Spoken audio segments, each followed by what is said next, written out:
Good evening, everybody. Thank you for tuning in tonight. We are continuing our non-dual series, but we're taking a little pause. I've been talking to other meditators, and I've been thinking about this, and then I got some questions emailed to me, and so I thought I would pause and talk a little bit about what needs to be put in place to make sense of the non-dual path. Now, the non-dual path that I'm talking about is old, it's venerable, lots of great teachers are teaching it. I'm teaching it. But it's not the only presentation of non-dual teachings out there, and it's also not, as far as social media is concerned, it's not the most popular. Hey, am I synced up? You guys know how this is, right? I'm always seemingly out of sync, the audio at least. If everything is good, just let me know. And please give a thumbs up, a like to this video so that other people will see it pop up in their feed and then join us, and maybe it will save their life, you know? You know how that is. So we are, oh, thank you, Lori. Hang on here, there we go. So the most popular form of non-dual meditation, hey everybody, comes from, it doesn't come from the Buddhist tradition. It comes from a variant of what has been popularized from the Hindu tradition. So the tradition of Ramana Maharshi and Nisargadatta and some people like that. And it doesn't really, the stuff that you see on YouTube, probably Instagram and Facebook, it doesn't really come from those traditions directly. It comes from people who were inspired by those traditions, who popularized this stuff informally. Probably in the 90s is when I started to see it pop up, and then moving on since then. And then there's a third wave of people who, of course, never met because, you know, they weren't born, no fault of theirs, but a third wave of people who were inspired by the original group of people who were inspired by the original non-dual movement. It may even be a fourth generation at this point. But just like in any game of telephone, the important points keep being slimmed down to make it just kind of simpler. But simpler isn't a good thing in something like non-dualism, because non-dualism is already completely simple. It's been simplified. You can't simplify it anymore. If you could simplify it anymore, that would have happened already, because this is thousands of years old. So we've got something that's long been out of beta. So there are these two major movements that present reality as a non-dual expression of awareness. And both of them present a pathway where an individual can trace their awareness back into its non-dual origin and stay there until the center shifts, and that's called non-dual awakening. That is something that is easy to talk about, and it's easy to begin, but it isn't easy to master. It's something that once you begin it, you just keep doing it. And yeah, of course we all want the result to happen, and it will happen, but it's not going to happen like in weeks or months, or for most people, even years. But that doesn't matter, because every step of the journey is more fulfilling than the previous step. So you're doing a good thing, even if you haven't perfected it yet. And because of that patient approach of not rushing for the goal, because you really can't rush for the goal. You're doing something which has been optimized for you. The presentation is optimized. The technique is optimized. It's already optimized. We don't have any, who are we to try to optimize something that's been optimized for centuries or even millennia? So, that patience that develops in us when we discover the non-dual path allows us to step back a bit and to think about what's the best way that I could do this path. And that's where things become really rich, because we connect to the legacy and not just legacy, doesn't that usually kind of point to people who once were alive and no longer are? There is an enormous legacy in both of these traditions, but there's also a living community of practitioners. It's true that most of them are in India, Tibet, Southeast Asia, China. I mean, that's where this stuff was born. But they know that English-speaking and Western people are very interested in this, and they're glad to meet us. So when we really start to learn this stuff, it's going to open our eyes to a vaster culture. We're sort of becoming part of a family of people who are interested in the inner meaning of a human life. So it doesn't make any difference really what their culture of origin is or what language they speak. We're all doing the same thing, and they recognize that. All of the teachers I've known from India, from Japan, from Tibet, Bhutan, Nepal, they know that we materialistic Americans have every bit of the faculties and capacity for this journey that they do. They're not better than us. They don't think that. They do, however, know that they have far more support and they have far more cultural context. So this non-dual journey isn't something, it's not eccentric. It's not an alternate pathway. It's not weird to them or to their culture. It's just something that some people do. It's considered quite noble if you want to do this. Well, a lot of us want to do this. So it's just important that we avail ourselves of what is available to us. And what is available to us is absolutely everything we need. So we're going to talk about some of the key points tonight that we have to put in place so that this all makes sense. But before we do, I got a question. Manya, I see that you're here. Are you here, Manya? I bet you are, because this is your question. So I've been talking quite a bit about just the general workings of mindfulness and awareness, and also the overall topic of mind versus awareness. These are important ideas to get across. But Manya wrote in, if mindfulness is about paying attention and not forgetting, what is awareness? Now, I had other questions too, and I was able to, just to respond to those informally, but this is a big one. I get this question every time I teach. Every time I teach a retreat, this is the big question, because we have all heard of mindfulness. At this point, mindfulness is a new word in our culture. It has something to do with meditation. It used to be that mindfulness just meant, being present when you're cleaning up the kitchen or you're dealing with sharp knives or something like that. Or if you're in England, it means don't step into the gap at the tube.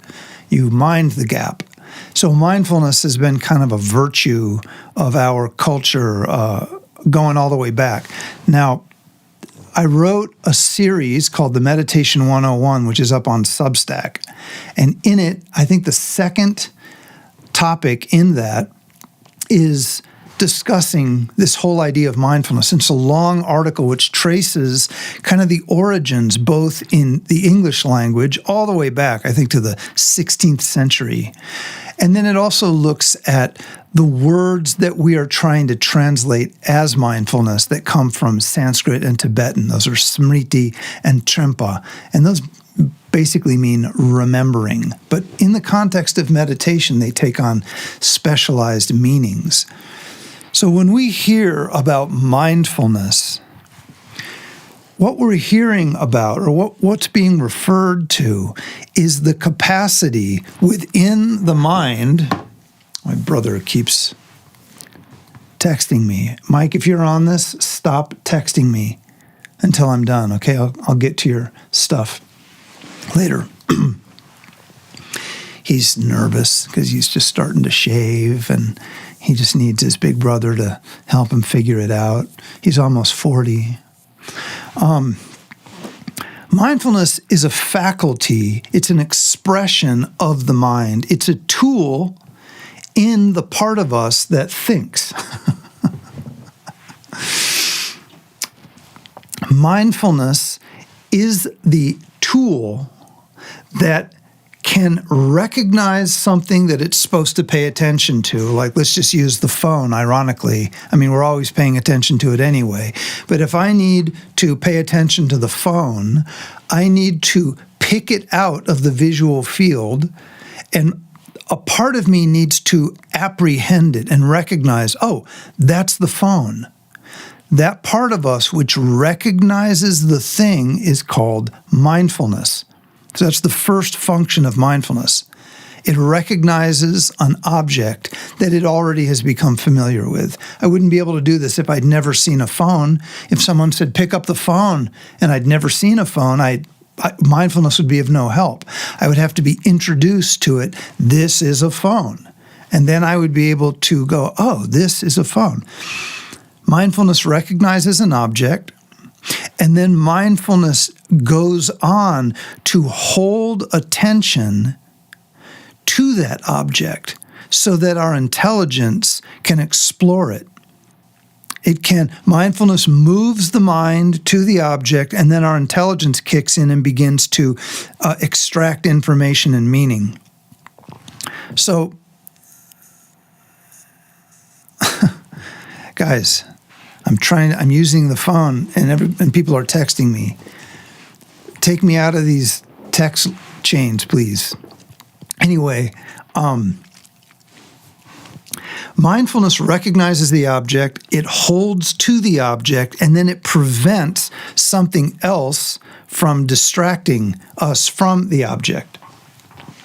So mindfulness is an important component of learning, because without mindfulness, we can't sustain our attention on anything long enough to extract meaning. But in meditation, it serves a different function. Mindfulness begins to hold our attention to something in particular. It could be the feeling of the body. It could be the breath. It could be a visualization. But the point there isn't to extract information. It's to stabilize the mind and build into it strength. When strength is developed, the mind is able to put itself on something and stay there. And the development of that culminates in an expert level of mindfulness called samadhi. So samadhi is when the mind is able to lock on to something. Now, mindfulness is like a hand that reaches out to grab something and hold it. But it itself doesn't know if it's doing it or not. It needs something to monitor it. And that function is the lowest everyday level of awareness. So I call this, in my article on Substack, I call this, I think, domestic awareness. The Tibetan term for this is sheshin. It just means presently knowing. It's the part of us that knows what is happening right now. It doesn't know why something is happening, and it doesn't know what happened before. It just knows what's happening now. So if our mind is supposed to be focusing on the phone, awareness knows whether or not mindfulness is holding our attention to the phone. If our mind wanders away from the phone, mindfulness does not know on its own that this has happened. Awareness kicks in and says, hey, you've gone away from the phone. Get back there. And then mindfulness goes, oh, sorry. And it resumes. So these two capacities of the mind are important for our everyday life.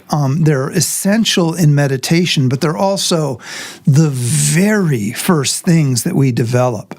They're meaningful, they're essential, but they're not profound. They don't cause transformation. So this awareness that we're talking about, Sheshin, the presently knowing mind, this is usually, sometimes you hear meditation teachers talk about mindfulness and awareness practice. That's pretty popular. What that is doing is it's taking the way that those two basic domestic everyday functions are brought together in meditation. And they're, in Tibetan, for example, the two words are trempa and sheshin, mindfulness and awareness. But they're just collapsed into one word, which is trenche. Trenche is it would be like if we called, I don't even know how we do it, awareness. If we, mindfulness and awareness, if we collapsed them, which we don't do in our language, but they do that in Tibet, they'll take words and they'll just collapse them. So, trenche, or mindful awareness, is the basic ground of a healthy mind, not an enlightened mind, not, hey, Carl, how's it going? Not a mind of wisdom, not yet, just a mind that can be here and know that it's here and can either operate successfully in a clean way in our life or can begin to hold itself together so the mind doesn't waver and then begin to go in and probe, and that's the journey of meditation. It all starts with, for most people, excuse me, I'm going through puberty, so my voice keeps cracking. All of us Western people, if you have one of these, then I'm talking to you. If you use technology, then your meditation path is going to start with mindfulness and awareness.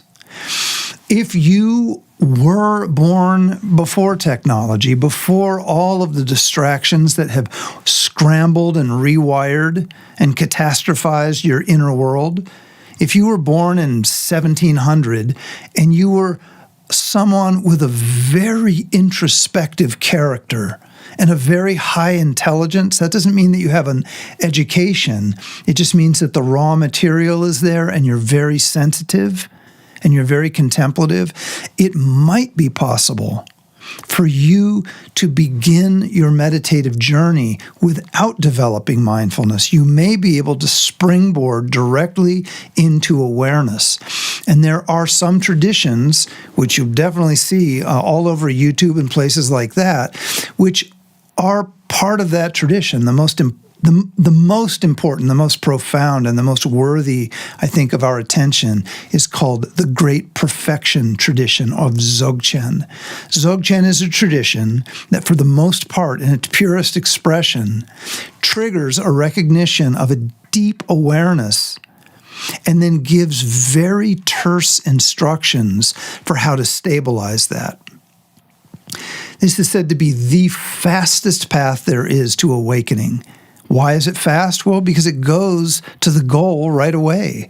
The awakened nature within us isn't something that meditation is going to create. We're not building it brick by brick. We are uncovering the confusion within our mind to see the light shine through. The light's already there. So theoretically, it's possible for us to recognize that and simply not wander away. But that really is just theoretical. You can try, And please, give it your best. Try it. It's just that it's extremely, extremely unlikely that you're going to get very far with that. You'll get lost. And some people will try to convince themselves that they aren't lost, that in fact they've found awareness, when in fact they haven't found awareness. They're not even near awareness. We don't know what that realm of awareness is like because it isn't part of our culture. Even in places where it is a part of their culture, like in Tibet and Nepal, it's part of the culture, and people understand that there is this deeper layer of a human being which is worth exploring and which leads to transformation. But they also know that in almost every situation, that's going to require some training. You have to go through the mind to find awareness. And that's why you begin with mindfulness and awareness. So awareness is the knowing quality of the mind, or the knowing quality of us. It's our knowing quality. And there are layers of awareness. There is relative awareness, which is extremely important and much easier to work with. So we have what we just talked about, which is just domestic awareness, presently knowing awareness. Then there is an essential, deeper nature of that awareness, which is called sawa, or clarity. And clarity is the background of all experience. It's the presence of knowingness within us. If you can recognize clarity and then stay within clarity, you can swiftly accomplish many of the aims of the meditative journey. But there's also an absolute and final layer of awareness, which happens when clarity begins to probe itself and discovers its nature, this is where we get into the deep stuff, shunyata, or emptiness. When clarity recognizes its own empty nature, we're dealing with something deeper. And that the word for that is usually used is yeshe, wisdom. We could also call it Buddha nature. It has a lot of names. It's the key point in all the higher teachings. So, all right. That's an answer to Manya's question. Now let's move into the topic tonight, which is the vital points. There's a lot that we can learn in meditation. People become enthusiastic about meditation, and then they start to collect books. They ask for recommendations, and they start reading books, but within those books, they see references to other books, and so they get those books. And then those books have references to even other books. And pretty soon they have a library, and it's all pretty deep, and it's also technical. And this can become quickly overwhelming. And this has been the case for ages. So what has always been the responsible way of teachers and mentors to help new meditators is to help them understand that, yes, there is a lot to know, but it's not important to know everything that's available at the beginning. Some stuff is relevant for some people in some situations, but not other people in other situations. Usually, we follow the guidance of a mentor, someone who helps us along the journey, who pushes in front of us, this is what you should study now. And we can read beyond that, but it probably won't help us. And if we overread, if we front load too much, we can become completely bewildered. We've read too much.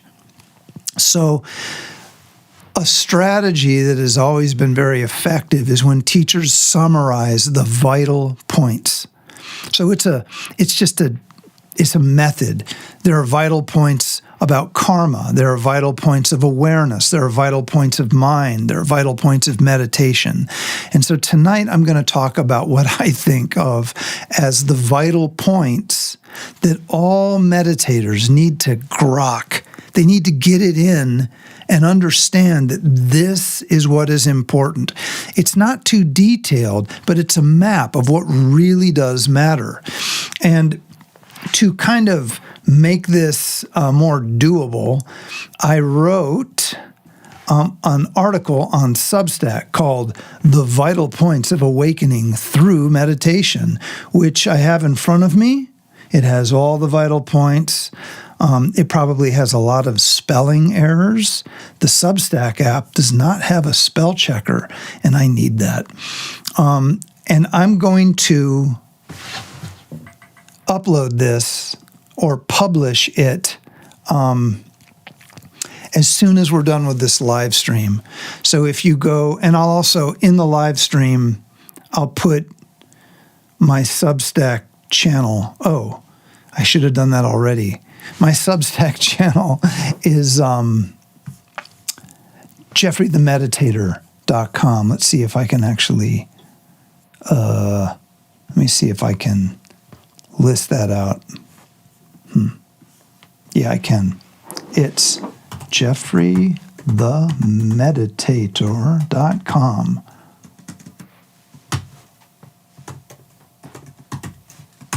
So if you are interested in this topic and you want to go more deeply into it, there it is. Please go to Substack and read this. And if you have questions, you can actually put the questions in the Substack and I'll get to them in the next live stream. And while you're there, subscribe. Please subscribe to me on Substack. That will help me on Substack. It doesn't cost anything yet.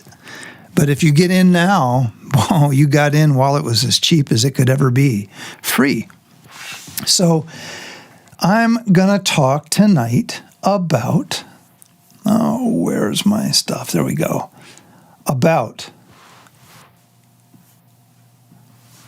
the vital points of meditation. So we have 4 vital points that we need to understand. These vital points help us orient our expectations. They help us understand why we need to do the first stuff first and what it is helping us to do later. It's easy, relatively easy, to understand the journey of meditation intellectually. We can read about it. We can talk to meditators about it. We can be deeply inspired by what they say. But when we sit down to begin our own training, it's hard to connect what we heard to what we're experiencing. So we need a simple format in our mind, a kind of outline or a skeleton of how this all works. And that will help us make sense of what the path actually feels like.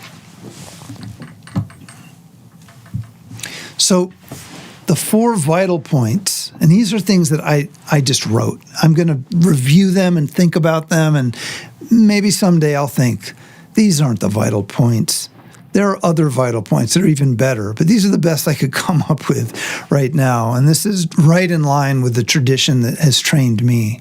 So the first is the vital point of distinguishing mind from awareness.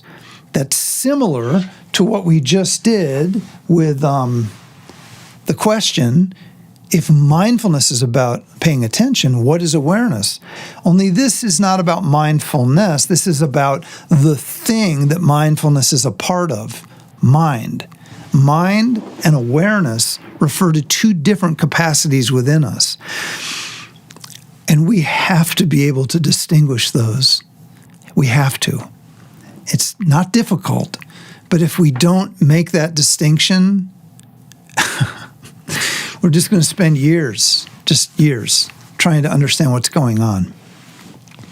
Then we have to learn to distinguish the two primary methods that we're going to use within our meditation. And those two methods are meditation and non-meditation. Those are very different things. And so they each get their own vital point. So the third vital point is the vital point of meditation, and the fourth vital point is the vital point of non-meditation.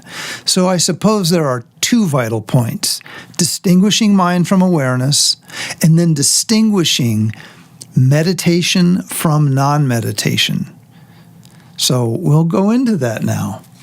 And please, if you have questions or anything that you want me to know about or respond to, I welcome your comments. And for those of you just joining, welcome. It's nice to have you here. Give us a like. So, the first vital point is distinguishing mind from awareness. Wow. If there's one thing that would have helped me as a child, it's if my parents, and Mom and Dad, if you're watching this, don't worry, I don't blame you. I know your parents didn't help you with this either.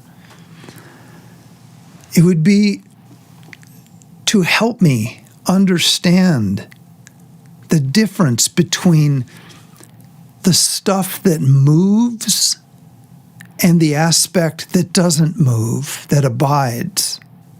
The part that knows and the part that is known. Because this really is a dimension of every experience we're having.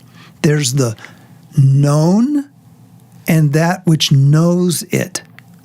Sometimes we talk about this as the subject, which is the knower, and the object, which is whatever it knows, which could be a visual perception or something that we can feel with our skin, or it's a thought, or it could be a subtle body experience. We have to understand this because these two are not the same thing. And if we don't understand,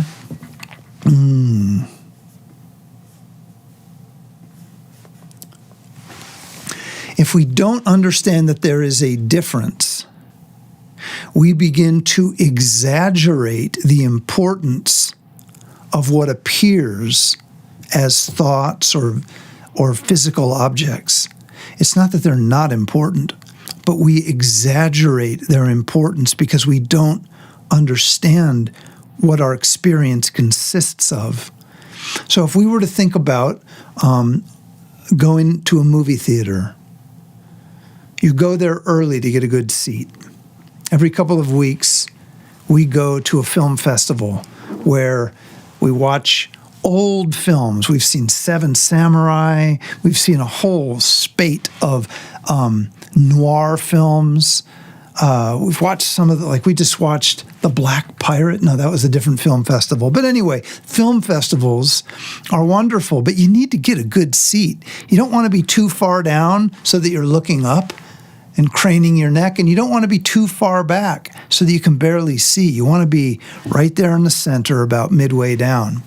So if we want to get seats like that, we have to get there early. But when we get there early, they don't even have the previews going on. You're just looking at a blank screen, just a gray stretch of cloth. That's not what you came to see. If that's what the evening was, just that gray expanse of cloth, you'd feel ripped off. Like, that wasn't very good. What's the big deal about it? I don't understand why people have been watching this for 50 years. Well, it's only when something is projected onto that cloth. That's when there's something to watch.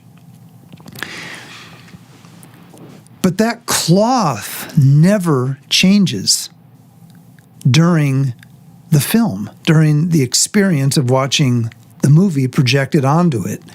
I mean, I know that every moment, all the atoms in it and all the molecule, everything is moving. So, of course, it's changing. But just for the sake of the example, the cloth is what allows the projection to appear.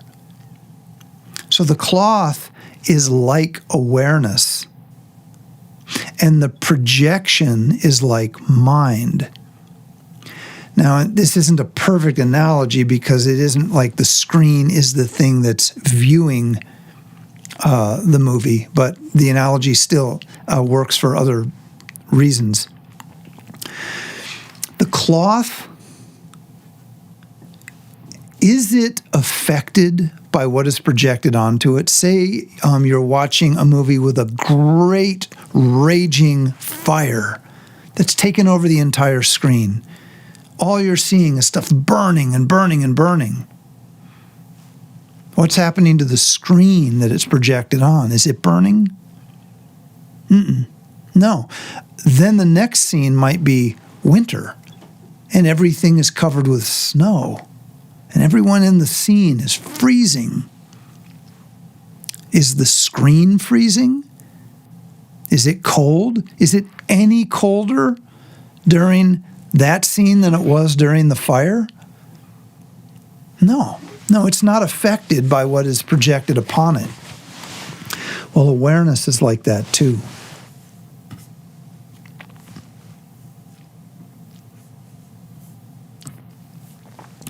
Awareness has the capacity to experience anything and everything.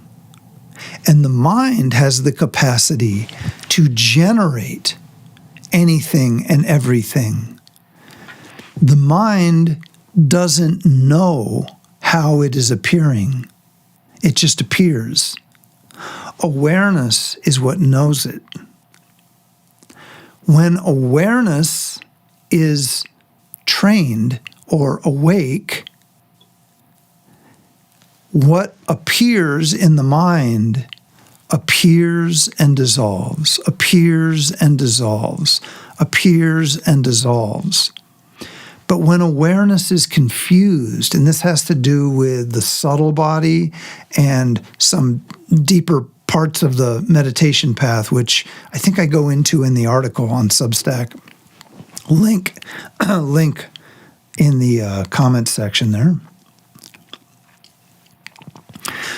When awareness becomes confused, it doesn't know that it is awareness free from the expression of the mind.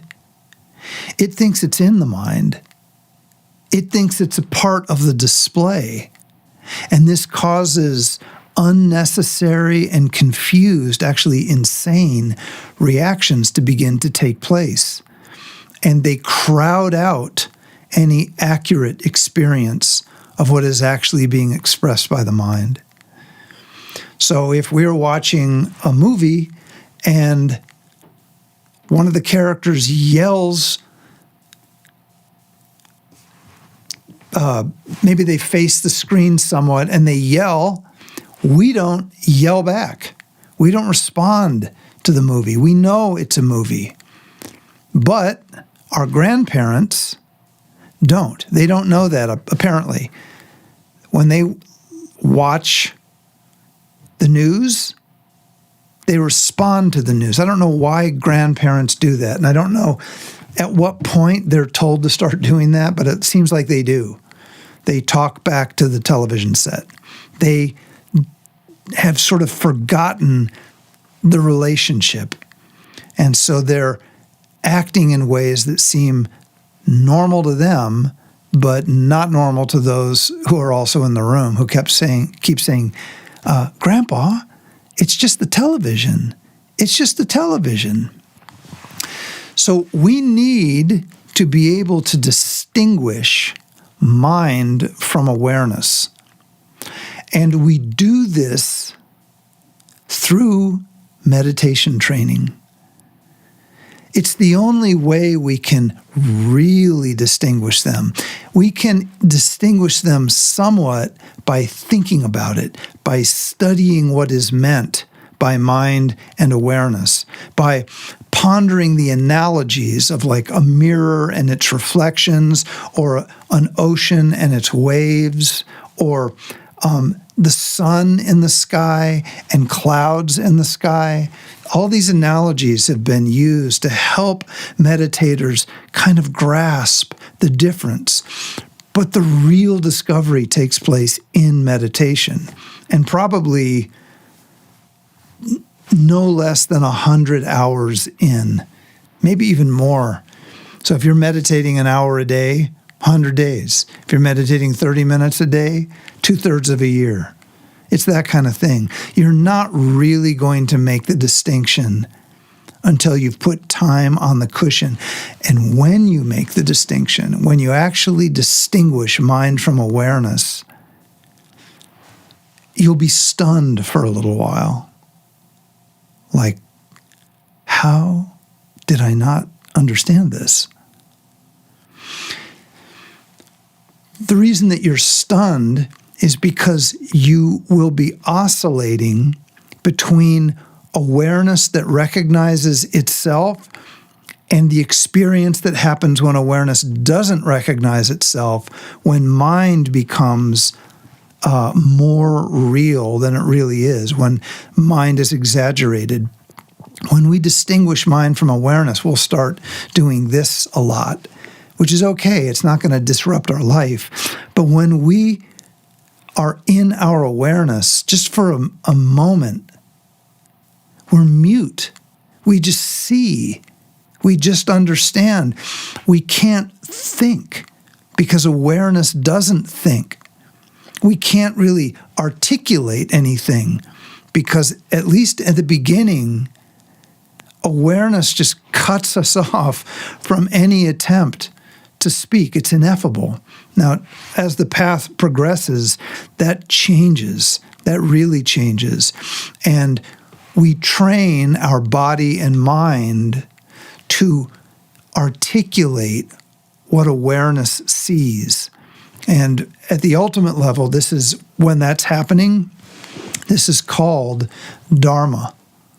Dharma is the expression from awareness which has thoroughly recognized what it is, including its empty nature.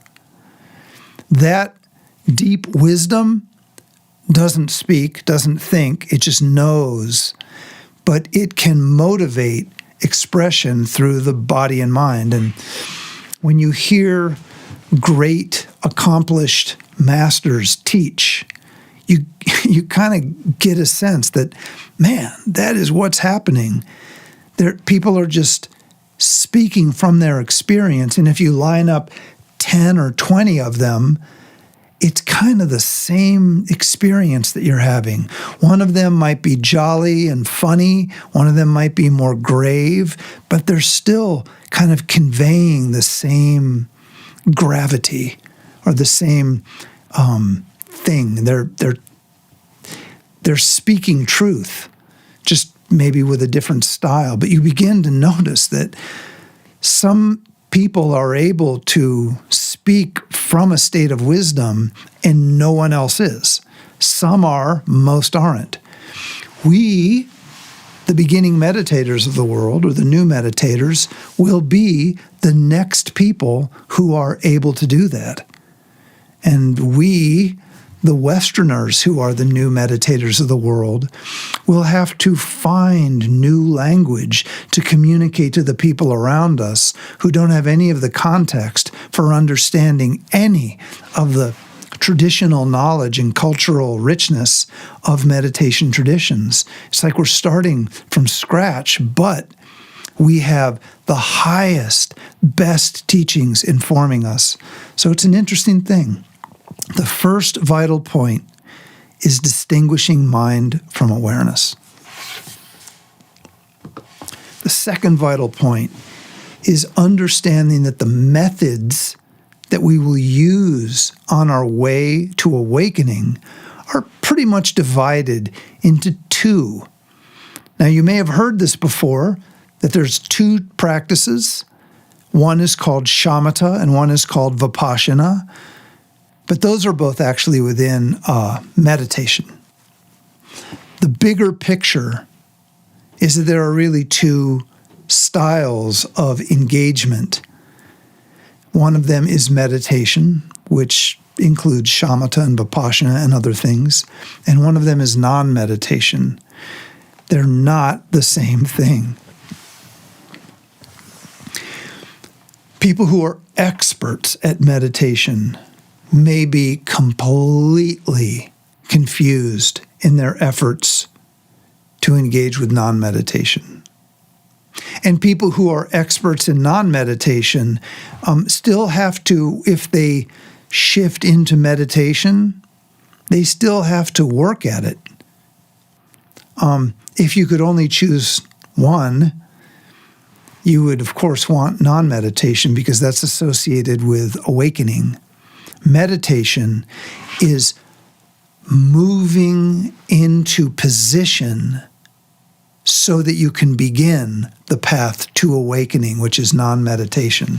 So meditation, the way that we're talking about it here, doesn't cause awakening. It just puts you in position to more easily become awake. And it's invaluable. I mean, I've been practicing 33 years, and every day I spend time in meditation and time in non-meditation. And sometimes I will spend most of my time in meditation. Sometimes I go into solitary retreat and I'll spend the first 5 days, 6 days, 10 hours a day just doing meditation to stabilize and kind of clean up, tidy up everything in my mind, and then I'll be ready to open into non-meditation.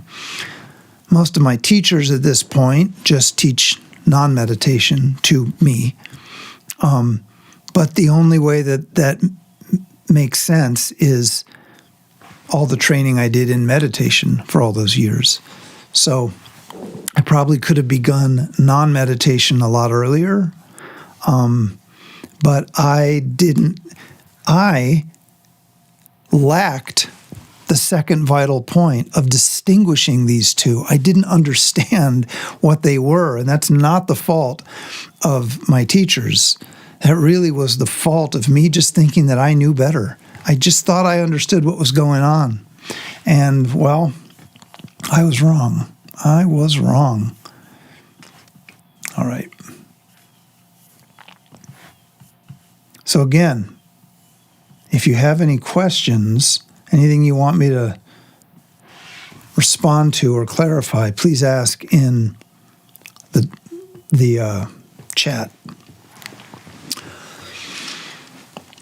Non-meditation is something that does not involve mindfulness. Meditation does.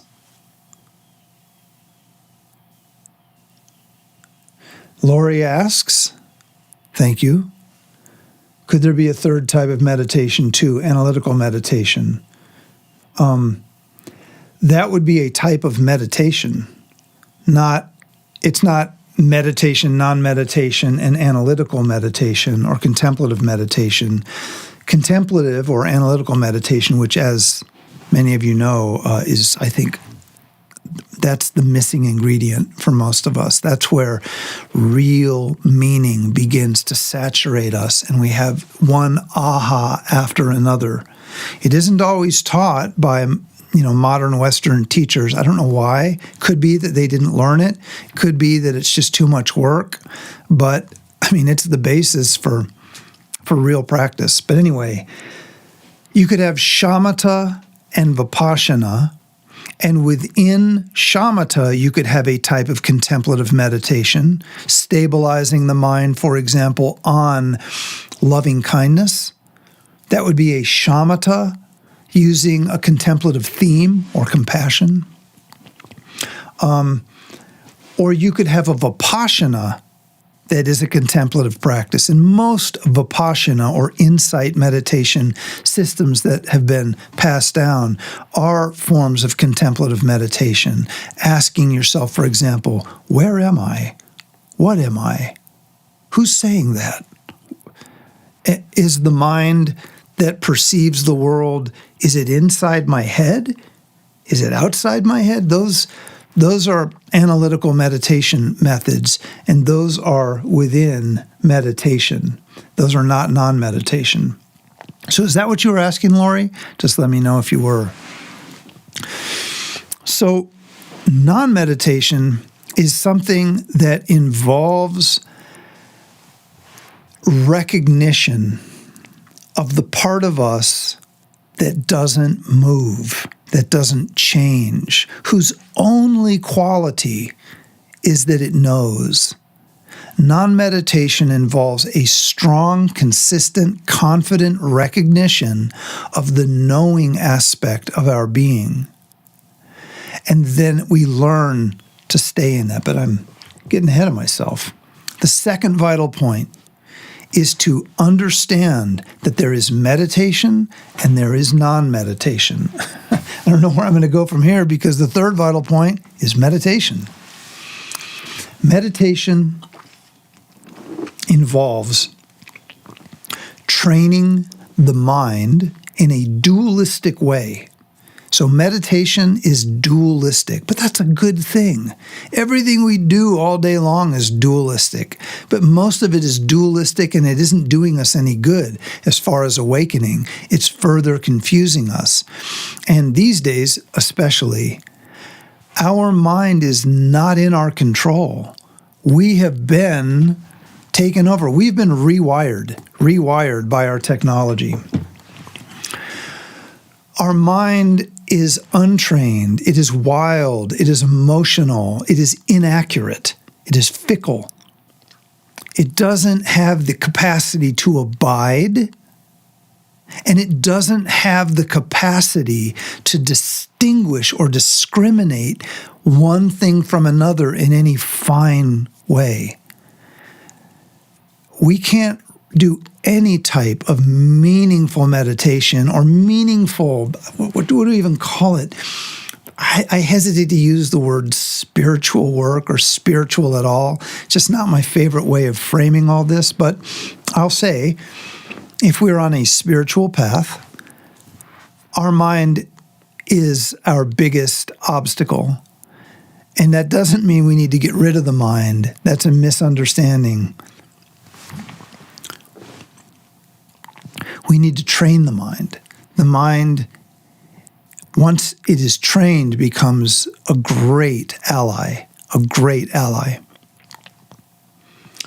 Any presentation of the details of the meditation method, Mana, I will, you're coming to the weekend retreat, and I hope that others are too. It's this weekend, and I believe that there's $100 off in the description. I think just use $100 off as the coupon code, and you can come to our retreat and learn all this stuff. We always talk about meditation and non-meditation in every retreat. I think this is our 23rd or 24th retreat. So, no, I'm not going to give methods on YouTube today. I'll save that for the actual retreat. So, meditation makes use of some critical, I guess we would call them the executive functions of a meditator. These are primarily mindfulness, domestic awareness, or sheshin, and prajna, or meditative intelligence. Meditative intelligence is something that we don't really need it at first, but that's okay because we don't really have access to it until we've begun to stabilize the mind somewhat. When we stabilize the mind, and the method that we use to do that is the method that builds mindfulness. This is typically called calm abiding meditation, or shamatha, although these days a lot of people just call it mindfulness meditation, which is fine. But that type of meditation stabilizes the mind and makes the mind workable. If we want to put the mind here, we can, and it will stay there until we decide to call it over here. Boy, that would be amazing, right? That's not something that most of us can do anymore. Mindfulness needs an object. Mindfulness is something that has to have something else to pay attention to. So meditation is the art of working with what's called a meditation object or a focal object. The Tibetan term is mikpa, M-I-K-P-A. It just means focal object. We train our mindfulness to be able to stay on a focal object. And awareness comes in to make sure that we are doing that. And eventually, when the mind is completely stable, which really just means that, say, in a 40-minute meditation session, our mind does not veer from the object. 20 minutes, maybe we could even say 20 minutes, but my metric is usually by the time you get to 40 minutes of unwavering mind, you have attained enough stability. You could go deeper than that.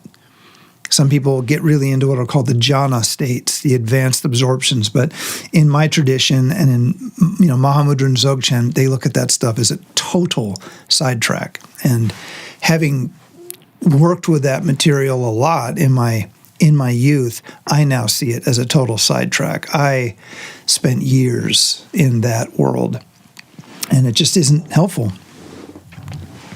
Although it is exciting, and it's a cool thing to do if you have endless time and you're not really worried about attaining awakening, because deep absorptions like the jhana states, those aren't going to help you attain awakening. They're actually going to preoccupy you. But if you don't want awakening for some crazy reason, one of the coolest things you could do is explore how stable and deep and clear the mind can get. And so meditation is the training of the faculty of mindfulness to stabilize the whole mind. Mindfulness is just one faculty of the mind. The mind has many other things going on, which I'm not going to go into here. But there are many factors within the mind. Mindfulness is one. Intelligence is one. Aspiration is another. Feeling, and I'm going to stop. I'm starting to go into them. But a really important one is mindfulness. And so mindfulness has the capacity to train the rest of the mind into being strong and stable, really stable. 40 minutes without wavering. And in that 40 minutes, by the time you're in that stage of training, you are relaxed. You're not trying to keep the mind on the object. You may have been early on when you could only keep the mind on the object for like 2 minutes and then it's off, and then 2 minutes and then it's off again. To break the barrier and get to 40 minutes, and by the time you can get to 40 minutes, you could do 90 minutes. Your body becomes the thing that kind of is the bottleneck, I guess you could say. If your body can handle it, you can, hang on, I'm going to mess with the saturation here just because I'm vain. By the time you get to 40 minutes, you have enough stability, but your body might not be processed enough to just stay still and reach 90 minutes. But you can do it. Your mind could do it. Your body would just need more familiarity. I think that most people, if they really want to do this, could probably achieve that, which is known as the 4th stage of shamatha. There are 9 stages. In my opinion, and the opinion of my tradition, the 4th stage or the 5th stage is enough. You don't need to do any more than that. You have bigger fish to fry. You could even make do with the 3rd stage, which would be that your mind is placed on an object and it's there for maybe 7 to 10 minutes, and then it's taken away, and then you realize, oh my God, awareness realizes, oh my God, get back on.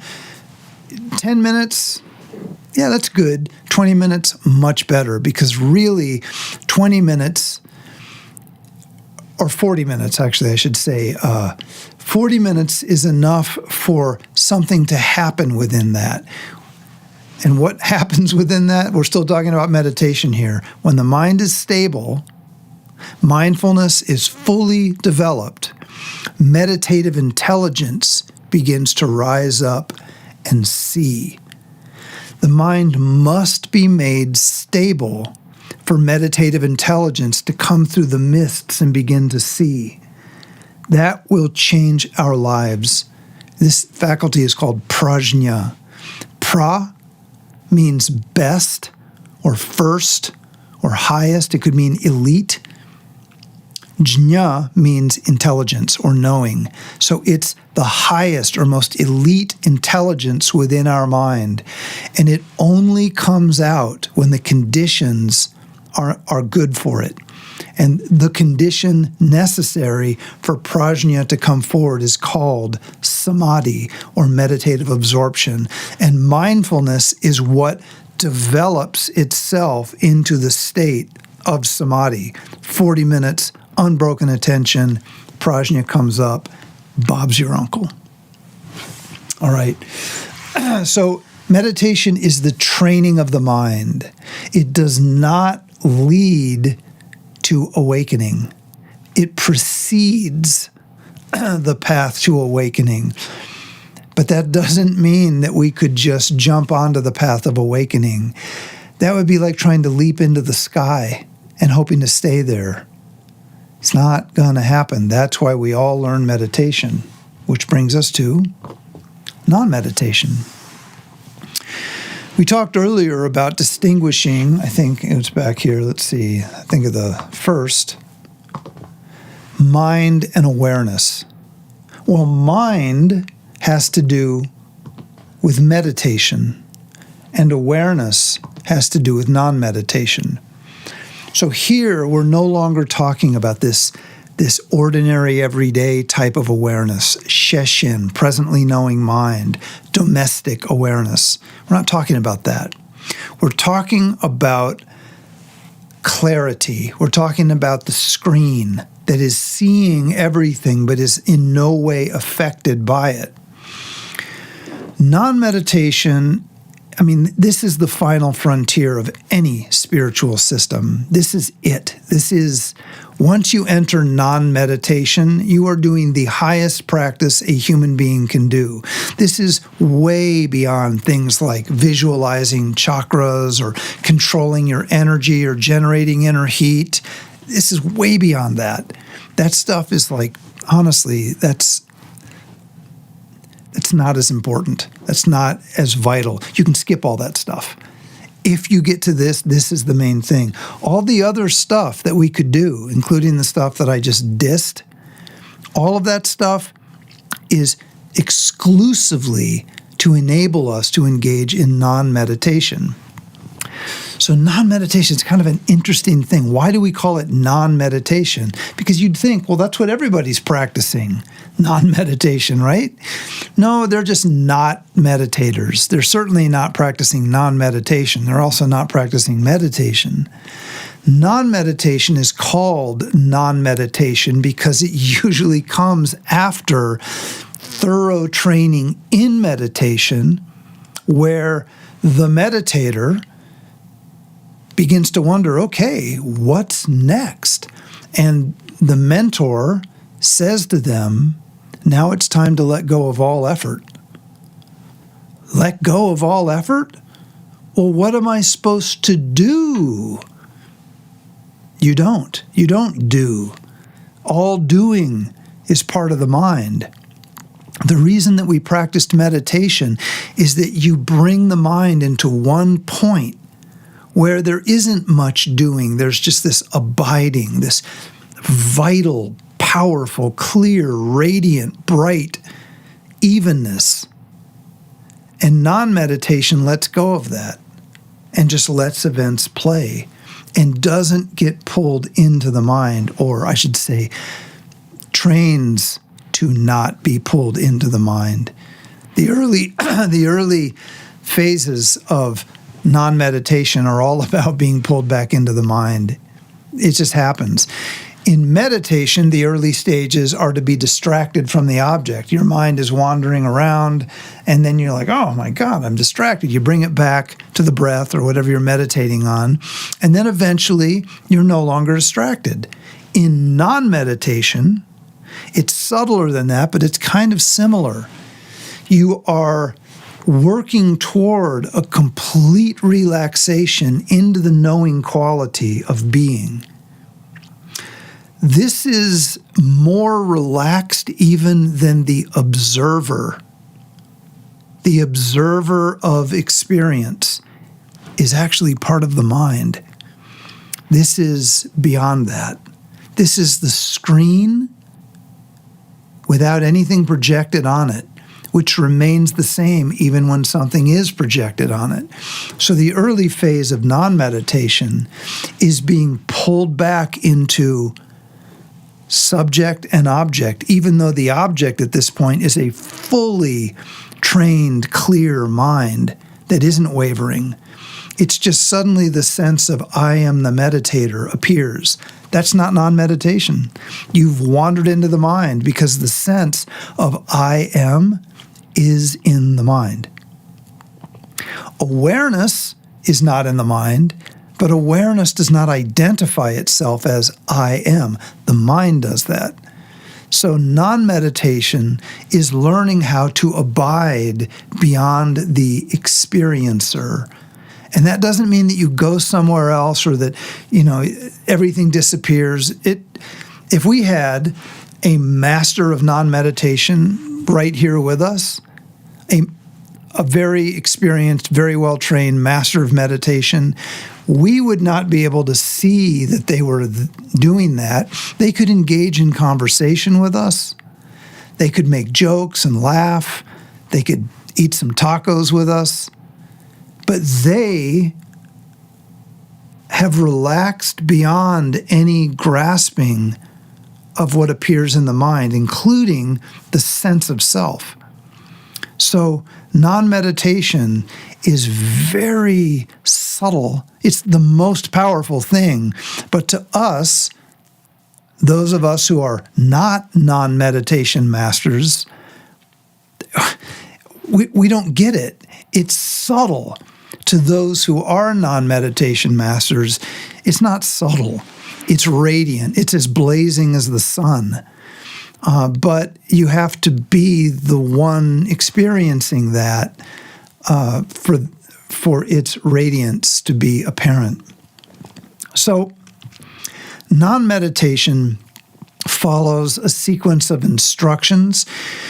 Usually non-meditation is given in what is called oral instructions. So you're probably not going to, there are books and texts which have collected these oral instructions, but non-meditation is something that is generally shared between a teacher and those who want to learn, usually in person. It doesn't have to be one-on-one. That would be cool, right? But it doesn't have to be like a Luke Skywalker, Obi-Wan Kenobi thing. It doesn't have to be like that. But it is a shared experience.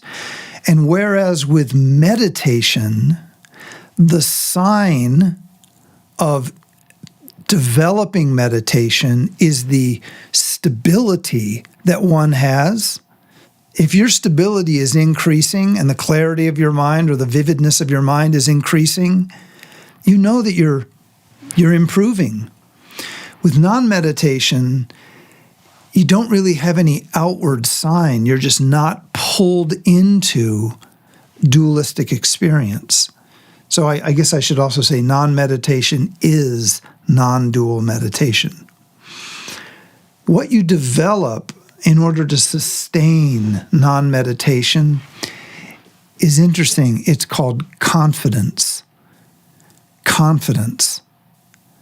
You truly understand something about yourself. And this allows you to refrain from losing that and going into the self and other experience. You know that that is an illusory, confused experience.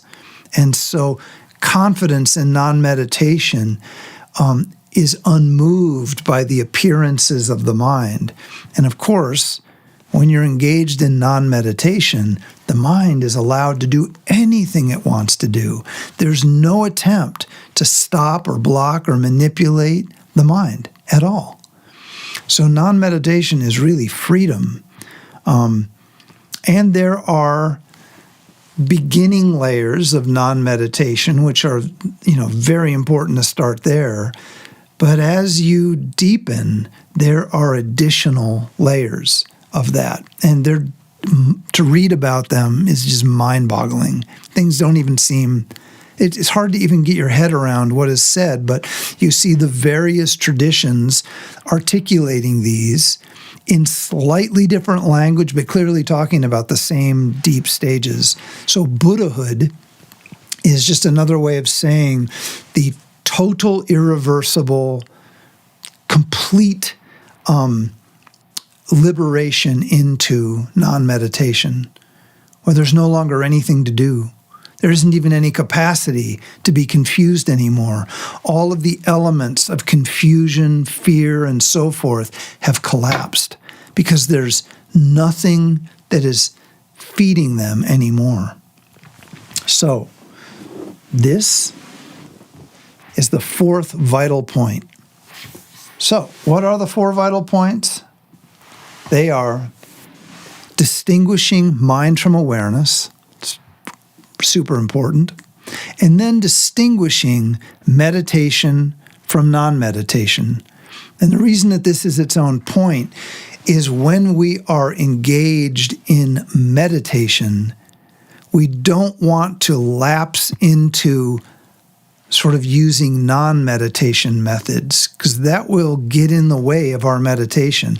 The reason that this is important is that everything is available in books now. So you could be reading collections of instructions from like the Mahamudra masters of the past, which are all non-meditation instructions. Things like, Jamgon Kongtrul the Great, he has this great quote, "The instantaneous mind of nowness is the unfabricated innate nature." And what do you do with that? What do you do with that? You don't. You don't do anything with that. That's a proclamation of certainty from within the experience of non-meditation. I was on a 1-month retreat in the 90s, a group retreat. There's like 50 of us. And I was reading these texts from Jamgon Kongtrul the Great. And I was reading all this insane, high-level non-meditation stuff. But my meditation practice was supposed to be following the breath in and out. And I couldn't understand why I was continually I wasn't making any progress. Well, it's because I was using instructions from the non-meditation tradition in meditation. Totally not the thing to do. I mean, if I wanted to do some non-meditation in addition to meditation, well, I guess that would be okay. There's no law that says you can't do it. It isn't that easy if you don't have a basis in meditation. But non-meditation instructions don't sound like meditation instructions. So it's very important that you know the difference between the two. But the difference traditionally shows up when you begin non-meditation practice. And the only thing you've ever done in your entire history is meditation practice. So you're used to doing things. You're used to stabilizing the mind or generating loving kindness. Or you're used to analyzing emptiness or impermanence or non-self. Or maybe you're visualizing something. You're visualizing a Buddha. All of those things are your habits. They're good habits in the context of meditation. But if you have any remnant of those habits, it will pull you out of non-meditation. So non-meditation is difficult at first because of all of your good training. All of your good training in meditation, you have a hangover from it, and you can't just let go and be. I watch my teachers year after year after year field questions from people who've been meditating for 20 years. And the questions are always, well, I don't understand how to just be and just in non-meditation. I'm continuing my mantra, or, I feel a sense of loving kindness. Should I sustain that? And the answer is no, of course not. Let that go. But that is very hard for meditators to do. That doesn't mean that there's anything wrong with them. It's just they have training in meditation that has gotten them to where they are ready to start non-meditation, and now they have to be fearless and let go of all of that doing and just be. And that can take some time. I mean, it took me longer than I think it has taken many of my friends. It took me a very long time to make that distinction. I was always carrying a little bit of my meditation into my non-meditation to kind of make it better. And what it did is it stopped it from happening. And years went by and I'm wondering, what am I doing wrong? Well, same thing everyone does. I wasn't letting go of all of that. So non-meditation is a subtle form of, what do we call it? It's a subtle form of meditation. I mean, that's what we always end up having to say.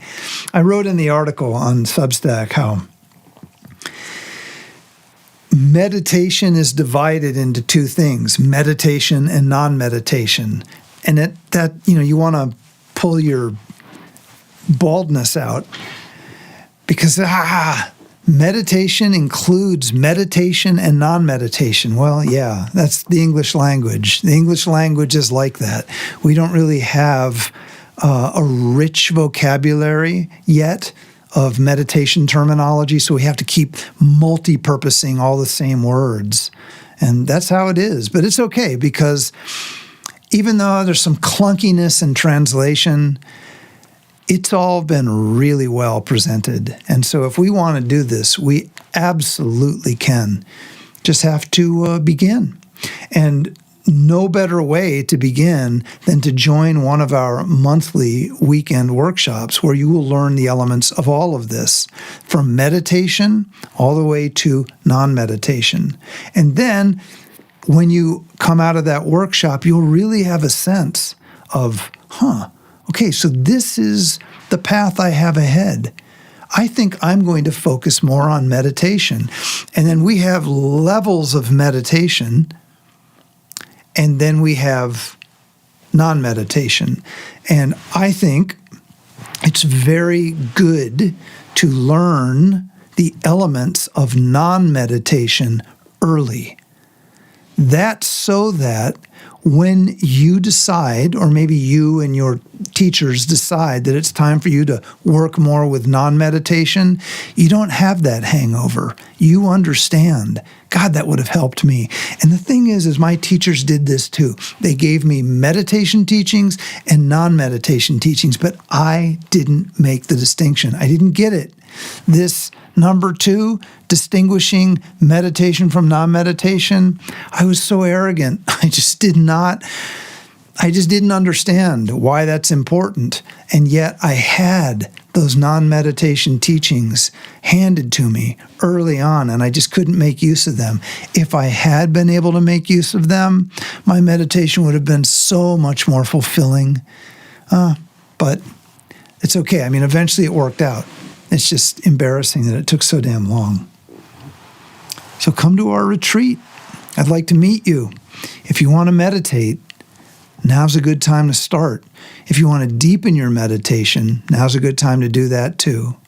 So I was planning on doing 2 live streams a week, but as we started to organize for this coming weekend with our retreat, I just didn't think I would have time.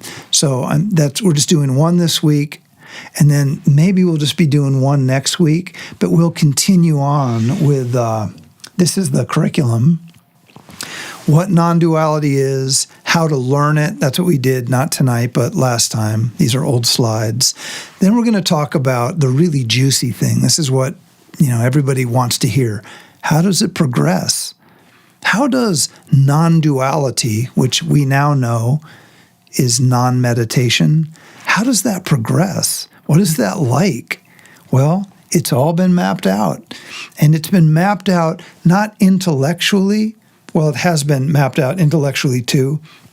But we'll be looking at the experiential map, how it is, how it shows up in your practice, what it's like, what it involves and doesn't involve, and what the milestones are and so forth. And then what I think will be the most enjoyable live stream are the obstacles or sidetracks and the enhancements, the ways to make all of this heat up. So please tune into those, and I look forward to seeing you all next time. So thank you, and good night, everybody. Happy autumn.